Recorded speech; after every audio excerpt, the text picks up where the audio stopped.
Hello friends, welcome to the channel. My name is Monika. Friends, आज हम लोग करने वाले हैं चौसर की एज के पॉइंट्स के बारे में। तो चौसर को हम लोग ऑलरेडी कवर कर चुके हैं और चौसर की एज में जो भी चेंजेस हुए, जो भी ड्रास्टिक चेंजेस हुए, वो सब हम लोग पिछले वाले वीडियोस में कर चुके हैं।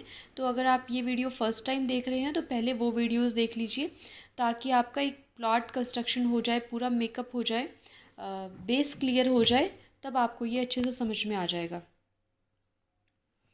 अब हम देख लेते हैं कि जो चौसर की एज में और पोइट्स रहे, चौसर से अलग कुछ और फेमस पोइट्स थे, उनकी राइटिंग्स को देख लेते हैं। हाँ, ये वीडियो स्टार्ट करने से पहले मैं आपको एक चीज़ बता दूँ कि ये जो चौसर की एज थी ये काफ़ी पुरानी थी, 1300 ईस्वी के नियर बाय की एज थी।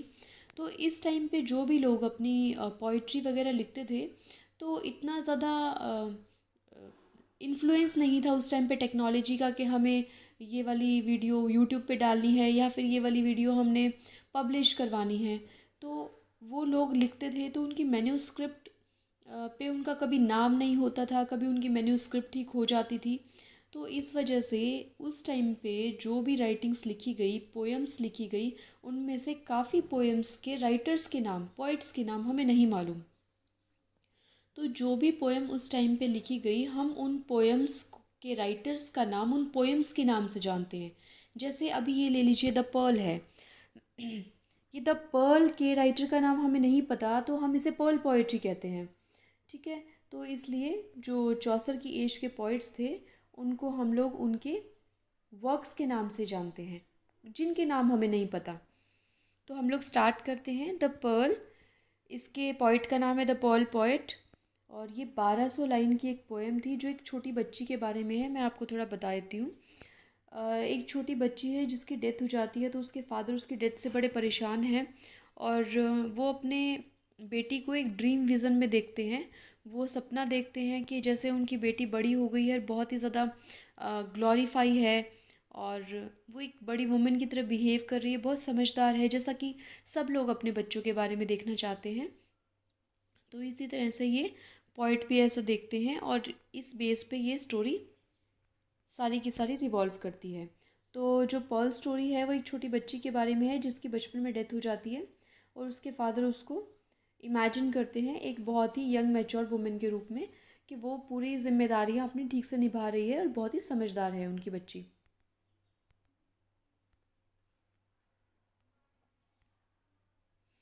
ये पर्ल की पूरी स्टोरी है। उन्हें मैरिज कर लिया है लॉर्ड ऑफ हेवन के साथ में, तो इस तरह से उसके फादर इमेजिन करते हैं उसके लिए। तो ये पूरी की पूरी पोएम है, स्टोरी है, अगर आपको रीड करनी है तो। हाँ जी, नेक्स्ट हम देख लेते हैं sir Gavin and the night and the green night. ये जो स्टोरी है ये 1400 सेंचुरी की है। इनके भी राइटर का पता नहीं है। ये भी मैन्यूस्क्रिप्ट, जैसे कि पर्ल की मैन्यूस्क्रिप्ट बची रही, प्योरिटी भी एक पोएम का नाम है, पेशेंस भी एक पोएम का नाम है, इसी तरह से sir Gavin and the night king की भी जो है मैन्यूस्क्रिप्ट सरवाइव कर पाई और ये पोएम भी आज हम रीड कर पा रहे हैं। ये पूरी स्टोरी दी गई है इसके बारे में।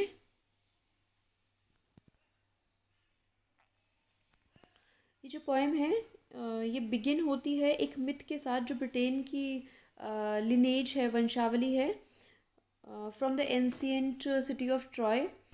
तो ये स्टोरी यहाँ से इस पे पूरा रिवॉल्व करती है, ब्रिटेन लिनेज के ऊपर रिवॉल्व करती है।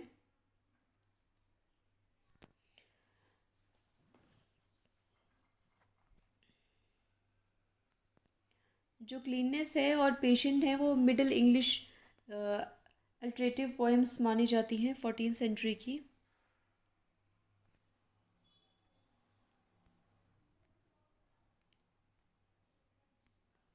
बैलेड्स इन चौसर एज। बैलेड क्या होता है? बैलेड एक फॉर्म होती है, गाने की फॉर्म होती है, किसी भी चीज़ को गा के बताना। तो बैलेड्स उस टाइम पे काफ़ी फेमस थे। बैलेड बेसिकली फ्रेंच से आया है। Ballad is a French form built entirely on three rhyming sounds consisting of three 8 line stanza. ये आप पूरा रीड कर लीजिएगा कि बैलेड एक्चुअली में होता क्या है। बैलेड एक सॉन्ग का फॉर्म होता है जिसमें कोई भी स्टोरी हमें बतानी होती है, किसी भी वॉर के बारे में, लव के बारे में, फेथफुलनेस, किसी भी सुपर नेचुरल थिंग के बारे में या किसी भी कोई टॉपिक के बारे में हम लोग किसी चीज़ को अगर गा के बताते हैं तो वो उसे बैलेड बोलते हैं। Ballad is a form of song.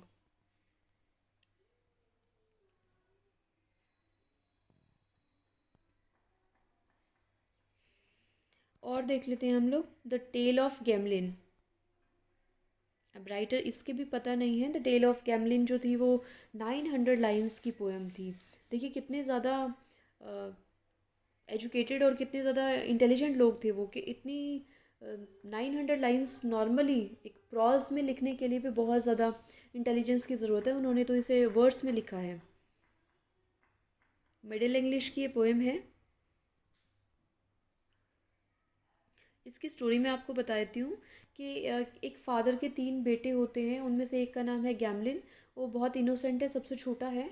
तो फादर अपने डेथ बेड पे जब होते हैं तो उनको ऐसा लगता है कि उनके दोनों बड़े बेटे जो हैं वो प्रॉपर्टी का कुछ हिस्सा क्या पता गैमलिन को ना दें, क्या पता उसे प्रॉपर्टी से बेदखल कर दें। तो वो डेथ बेड पे होते हुए अपनी ज़मीन जायदाद का बंटवारा करते हैं।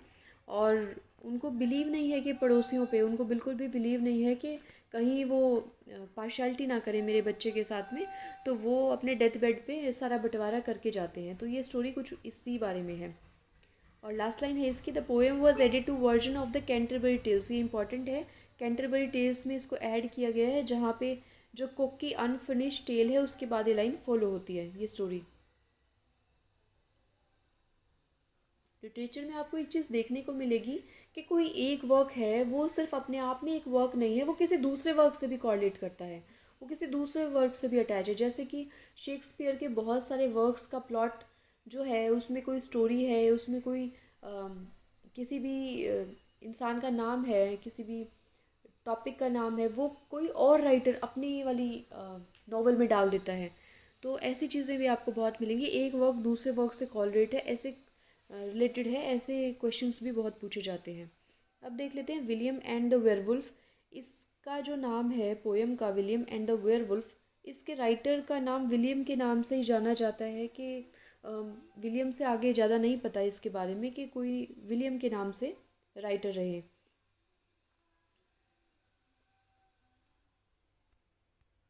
जैसा मैंने आपको बताया कि जिन राइटर्स का नाम हमें नहीं पता, उनकी हम स्टोरीज़ को, उनके हम पोएम्स को ही उस राइटर के नाम से जानते हैं।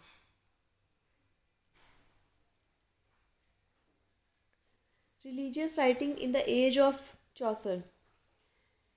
आयनबाइट of Inwit. Ayenbite of Inwit ये लिखी गई थी 1340 में। और ये ट्रांसलेशन है फ्रेंच सौम्य ले रॉय की। बहुत सारी स्टोरीज़ इंग्लैंड ने फ्रेंच से उठाई, फ्रेंच ने इंग्लैंड से उठाई और उनको ट्रांसलेट किया। इस टाइप से भी बहुत है। ये 1300 सेंचुरी में लिखी गई थी। क्रिश्चियन मोरालिटी के ऊपर ये पोएम है।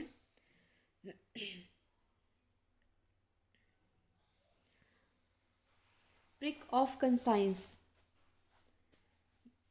It was once attributed to Richard Rolle. 10,000 line की ये पोएम है। 4 स्ट्रेस्ड राइमिंग कपलेट्स हैं। Revelations of divine love written by Julian of Norwich. देखिए जिस इसके राइटर का हमें पता है, तो इसमें लिखा हुआ है कि रिटन बाय जूलियन नॉर्विच।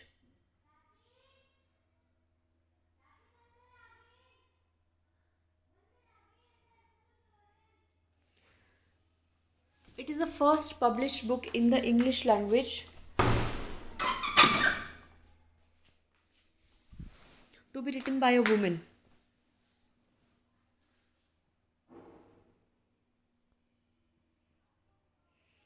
बाकी और पोइट्स देख लेते हैं। विलियम लैंगलैंड बहुत ही फेमस पोइट थे। और पायस प्लॉमैन इन्होंने लिखा है, 14th सेंचुरी में लिखा गया।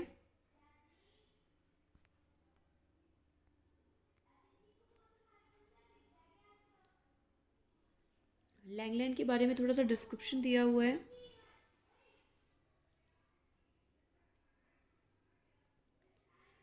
पायस प्लॉमैन की जो स्टोरी है, द विज़न ऑफ, इसका फुल टाइटल है the vision of William. Concerning Piers the Ploughman. ये जो पायस द प्लोमैन है, प्लोमैन क्या होता है कि जो ज़मीन को प्लो करते हैं, हल से जोतते हैं, उसको प्लोमैन कहते हैं। और इस स्टोरी ने उस टाइम का जो टॉपिक था, जो हम ऑलरेडी पिछले वीडियो में देख चुके हैं, उस टाइम पे जो पीजेंट रिवोल्ट हुआ था उसमें बहुत बड़ा योगदान दिया था।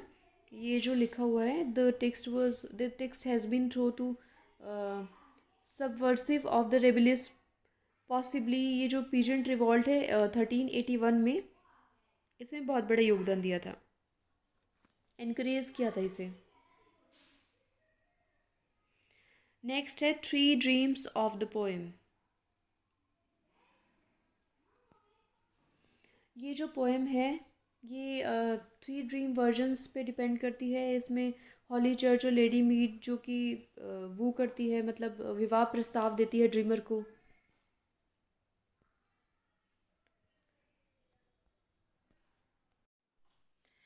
नेक्स्ट पायर्स द प्लोमैन पूरी की पूरी पोएम दी गई है। अगर आपको ये पूरी पोएम रीड करनी है तो ये कॉम्प्रिहेंशन पैसेज में आ सकती है, तो आप ये रीड कर सकते हैं। नेक्स्ट पढ़ लेते हैं जॉन गोवर के बारे में। इनके बारे में जानना जितना ज़रूरी है उससे भी कहीं ज़्यादा ज़रूरी है कि इनके बारे में किसी इंसान ने, किसी दूसरे फेमस राइटर ने क्या कहा है। तो देख लेते हैं। डेविड डचिस ने इनके बारे में कहा है, गोवर was a more typical representative of his age and class than Chaucer could claim to be। तो ये पूरी एक लाइन इम्पॉर्टेंट है, ऐसा डेविड डचिस ने कहा है गोवर के बारे में।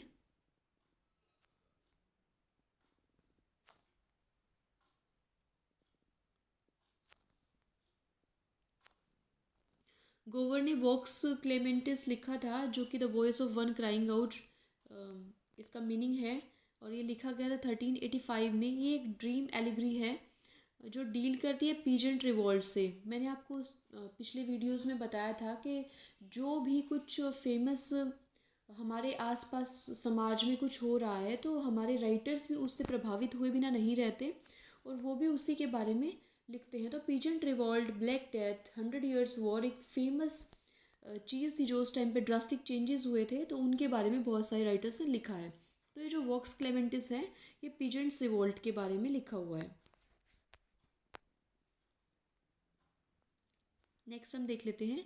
गोवर की एक और फेमस पोएम थी कन्फेशियो एमेंटिस, जो एक लवर का कन्फेशन है।